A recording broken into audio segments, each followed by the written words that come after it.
O maior problema que eu vejo dos governos, que agora as pessoas estão atentando para isso agora, é que o governo é um organismo vivo que está ali crescendo. Ele nunca vai parar de crescer, porque ele começa a criar os próprios interesses e ele vai crescendo mais. No momento que a gente está aqui trocando essa ideia, tá para sair mais um adendo ali no Congresso, mais um gastinho ali de 40 bi de novos pagamentos, judiciário, não sei o quê, tal, e a cada 5 anos você vai ganhar 5%. Resumindo, o Brasil já tá com um problema de gasto e você tá criando mais um papagaio, mais um cheque ali de 40 bi, cara. Porque dentro do governo você vai criando os próprios interesses.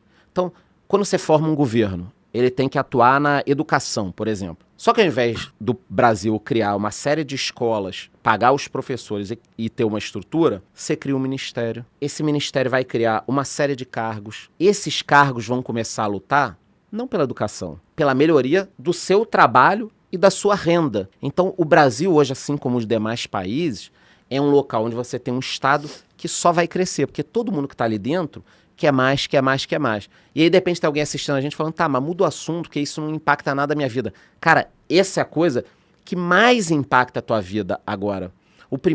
Eu já estudava isso muito, mas o primeiro momento que me chocou de vida real foi quando teve aquela crise da Grécia, que a turma abria lá os números, a delegacia tinha um carro e 18 motoristas, sabe? Era uma coisa louca do Estado, com gente pra cacete, se todo mundo fosse trabalhar não dava.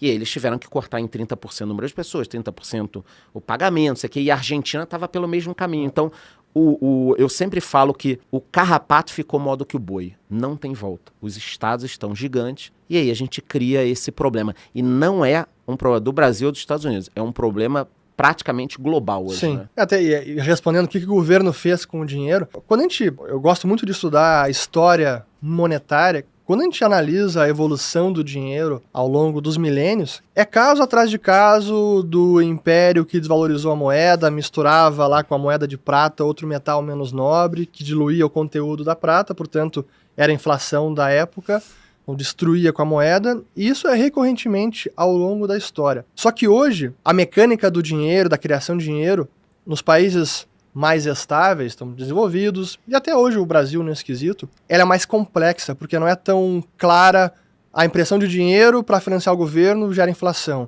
É um processo todo mais difícil de entender, porque envolve não só o Banco Central, mas o Tesouro que emite os títulos para financiar o déficit, com o sistema bancário que também compra esses títulos, o Banco Central compra dos bancos, não diretamente do Tesouro. Então, o processo da mecânica de dinheiro hoje em dia, ele é mais complexo, difícil de identificar. O Banco Central está imprimindo dinheiro, é isso que gerou inflação. Não é tão simples assim em países mais estáveis. Estáveis, eu digo, inflação ao redor de 2%, 5%. Tipo, tirando uma Venezuela da vida. Exato. Mas quando você vai para uma Argentina, Venezuela, essa impressão de dinheiro pelo Banco Central para financiar o fiscal, isso está claro. O caso da Argentina, que o Milei cresceu tanto lá, a ponto de ganhar a eleição, porque ele dizia, cara, este é o problema. O Banco Central está roubando todo mundo porque ele imprime dinheiro para bancar os privilégios da casta, né, os políticos argentinos. Então a história do dinheiro são os governos destruindo o dinheiro, que é o roubo oculto, né? É um imposto oculto, né? Sim, a inflação, né, nesse caso. E aí você joga... Como é que você consegue manter isso? Porque de repente tem gente assistindo a gente falando, tá, legal, tô entendendo um pouco o que vocês estão falando, mas se isso tudo fosse verdade, a população ia se revoltar. Vocês estão falando um negócio aí, peraí, só vocês estão falando, ninguém mais está falando? Porque o governo, então, tá roubando, tá imprimindo dinheiro, e por que ninguém tá fazendo nada? Porque ele pega parte desse dinheiro, uma parte muito pequena, e distribui ali de forma a manter uma certa organização, e por isso você vê algumas cidades aí que o número de beneficiários de uma bolsa do governo às vezes é igual ou maior do que de pessoas trabalhando. Por que o governo não está gastando esse dinheiro para criar uma infraestrutura, para gerar emprego, e aí essa pessoa começar a ter uma renda e você girar essa roda? Por que o governo está fazendo isso? Porque faria sentido. Então você está pedindo para o governo parar de pagar a pessoa que passa fome? Jamais. Só que olha só, por que ele não faz as duas coisas em paralelo? Eu tenho certeza que a sociedade ia aceitar. Se o governo dissesse pra gente o seguinte, eu vou imprimir mais um dinheirinho ainda, a gente ia começar a gritar, porra, tá maluco? Tá... Não, calma. É o seguinte, nas áreas em que tem pessoas recebendo, X milhões de pessoas recebendo isso, a gente vai pegar mais um dinheiro, vai criar um subsídio, alguma coisa, trazer umas empresas, colocar aqui, e aí em tanto tempo, essas pessoas vão estar trabalhando, ter mais dignidade, ter um salário e tal.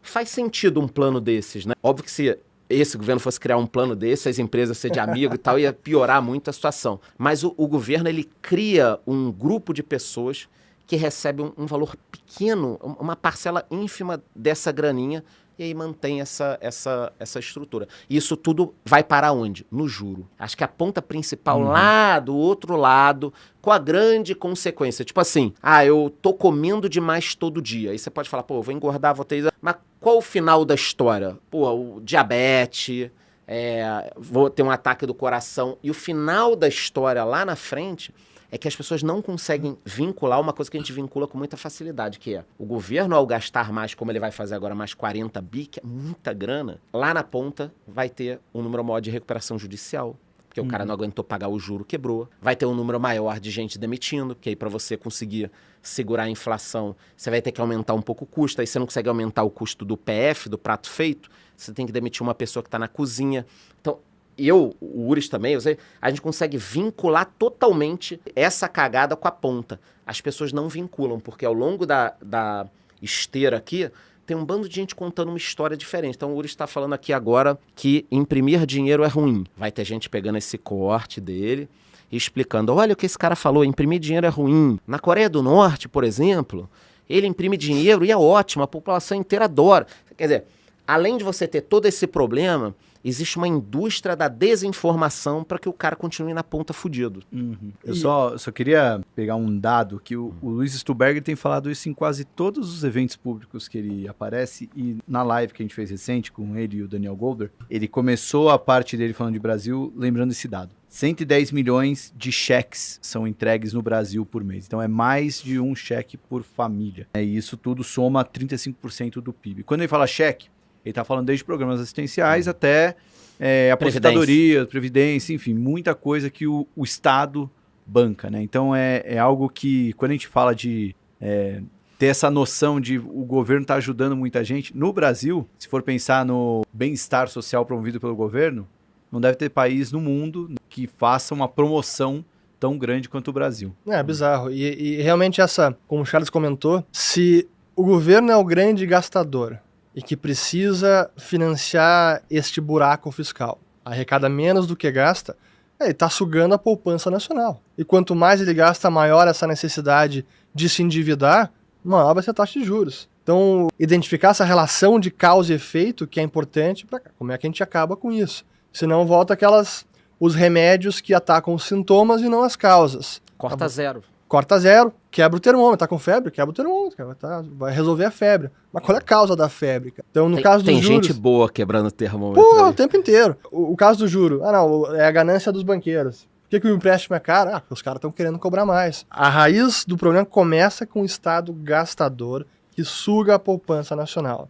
Se a gente entende que taxa de juros é o preço do tempo, bens presentes e bens futuros, se a necessidade de empréstimo, a necessidade de se endividar do governo é muito maior do que a capacidade de financiar esse governo, o juro vai aumentar. Então não tem como. E achar que simplesmente na canetada, não, agora vamos tabelar então o cartão de crédito vai ser menos, o empréstimo do financiamento imobiliário vai ser menos. Cara. Isso gera consequências. Há 5 mil anos tentam tabelamento. Né? Há 5 mil anos. E na verdade os sintomas...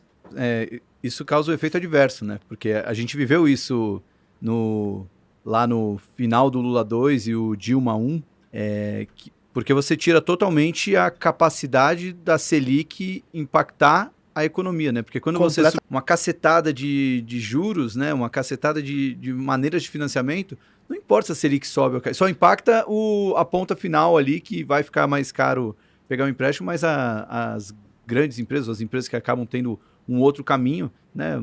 A alta queda da Selic não interfere. É a meia entrada dos juros. Então, especialmente no Dilma 2, eu acompanhava de perto esse dado. O estoque de crédito do sistema financeiro de bancos públicos ultrapassou o estoque de crédito dos bancos privados, em Dilma 2.